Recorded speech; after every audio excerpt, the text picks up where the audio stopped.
Life is full of surprises. I didn't expect to meet H and for this to be our love story. A love story wrapped in controversy, cookies, and contradictions. Life is unpredictable. One moment, you're a Hollywood actress with a side gig as a lifestyle blogger.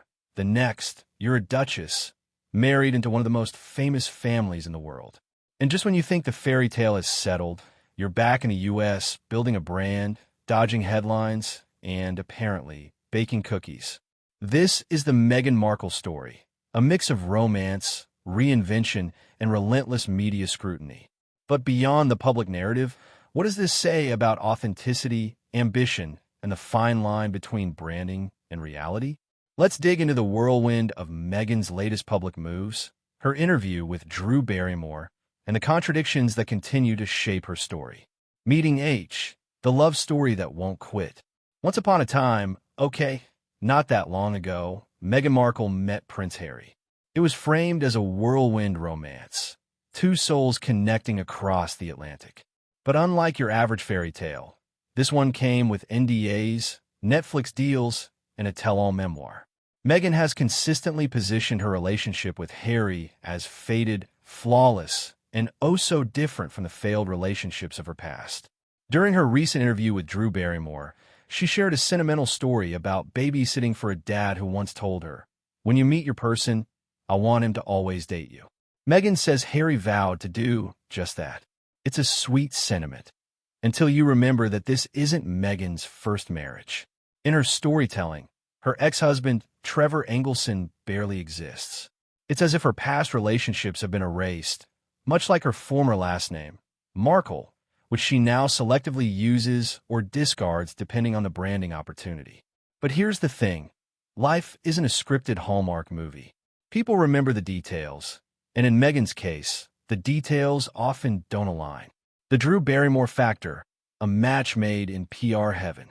Drew Barrymore is Hollywood's eternal sweetheart, a little quirky, a little chaotic, and a lot enthusiastic.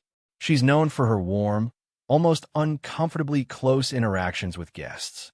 There's even an infamous moment where Martha Stewart physically shoved her away. So, when Meghan appeared on Drew's show, the energy was predictable, gushy, unchallenged, and perfectly polished. Meghan, ever the strategist, acknowledged Drew's reputation for getting up close and personal. "I've heard you like to connect," she quipped. Translation: Meghan knows exactly what people say about Hollywood, celebrity culture, and even herself. She may claim to ignore the tabloids, but her self-awareness suggests otherwise. So, what does this interview tell us? Meghan's still very much in the game, reading the room, adjusting the narrative, and staying relevant. Meghan, hospitality, and a not-so-subtle dig at the royals. During the interview, Meghan spoke about hospitality, asking, "How do you make people feel comfortable? How do you show up for them in spaces where they might feel like, is this really where I should be?" To the casual viewer, this might sound like a general reflection on kindness. But for those paying attention, it feels like a not-so-veiled reference to her experience with the royal family. We know Meghan has openly said she never felt like she belonged in the monarchy. The unspoken implication? No one made her feel comfortable. But was it truly a lack of hospitality? Or was it Meghan's unwillingness to adapt to the institution she married into? Because here's the reality. Tradition isn't personal. It's just tradition. Yet Meghan's approach has often felt less like an attempt to integrate and more like a resistance to compromise. Was Catherine, Princess of Wales, supposed to invite Meghan over for a casual afternoon of candle making and cookie baking? Meghan may not have felt a home, but did she ever try to make it one? Branding, cookies, and the art of selling a narrative. If Meghan's appearance on Drew Barrymore's show had one clear objective, it was to sell. Not just cookies, though she did bring those, claiming they were lovingly baked with her children. Side note, have you ever tried baking hundreds of cookies with 2 toddlers? Sounds more like a crisis than a cozy bonding moment. But the real product Meghan is selling? Herself.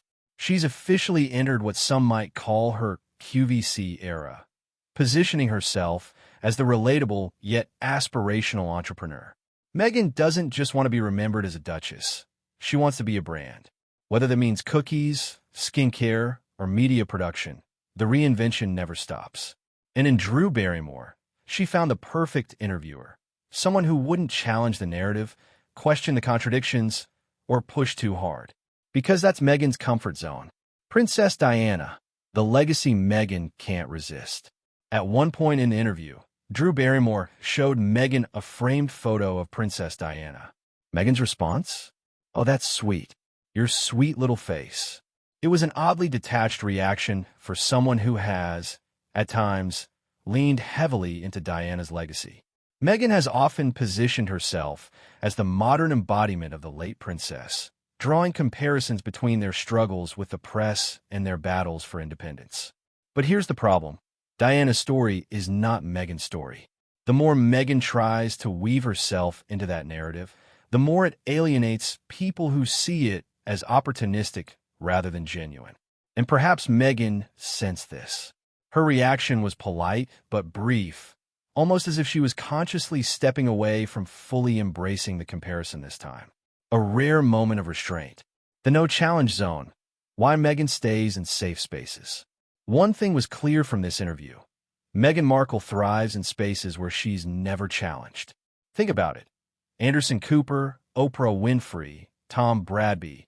None of them pressed her on contradictions, inconsistencies, or the bigger picture. And Drew Barrymore? The softest landing possible. This is the comfort zone Harry and Meghan have carefully built. A world where they control the narrative, where the questions are pre-approved, and where no one pushes back. But here's the thing about safe spaces. They rarely lead to growth. And if Meghan truly wants to evolve beyond the controversies, she may need to step into rooms where not every question is a free pass. Final thoughts. Reinvention or just another chapter? So what's next for Meghan Markle? More products? More curated interviews? More strategic storytelling? One thing's for sure. She's not disappearing anytime soon. Whether you love her, loathe her, or just watch from the sidelines, Meghan is still a player in the game. But here's the real question. Will she ever stop selling a version of herself and start embracing the whole, imperfect reality? Because authenticity isn't about perfect branding. It's about being real, even when it's messy. What do you think? Is Meghan's latest chapter a fresh start, or just another carefully curated performance? Let's talk. Drop your thoughts in the comments.